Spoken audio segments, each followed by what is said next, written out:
Hello friends, ఇవాల్టి వీడియోలో ఎంతో హెల్దీ అయిన తెలగపిండి బీరకాయ కూర ఎలా చేయాలో చూపిస్తాను రండి. ముందుగా ప్యాన్లో 2 టేబుల్ స్పూన్ ఆయిల్ వేసుకుని ఒక హాఫ్ కప్ వెల్లుల్లిపాయలు వేసుకుని బాగా వేయించుకోవాలి. వెల్లుల్లిపాయలు ఎంత ఎక్కువ వేసుకుంటే అంత టేస్టీగా ఉంటుందండి ఈ కర్రీ.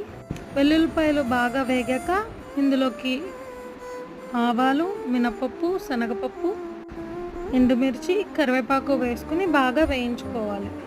ఇవి బాగా వేగాక ఇందులోకి మనం కట్ చేసి పెట్టుకున్న బీరకాయ ముక్కల్ని కూడా వేసుకుని కొంచెం పసుపు వేసి ఒకసారి బాగా మిక్స్ చేసుకుని మూత పెట్టి మగ్గించుకోవాలి.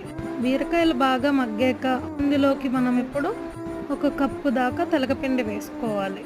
తెలగపిండి వేసుకున్నాక రుచికి సరిపడిన సాల్ట్ వేసి సరి బాగా మిక్స్ చేసుకుని మూత పెట్టి ఇంకొక 10 మినిట్స్ మగ్గించుకుందాం. ఇందులో వాటర్ వేయాల్సిన అవసరం లేదండి, మూత పెట్టి మగ్గించుకుంటే చాలు. సరే ఎంత పొడి పొడిగా మన కూర రెడీ అయిపోయిందో. చాలా టేస్టీగా ఉంటుంది, అలాగే చాలా హెల్దీ.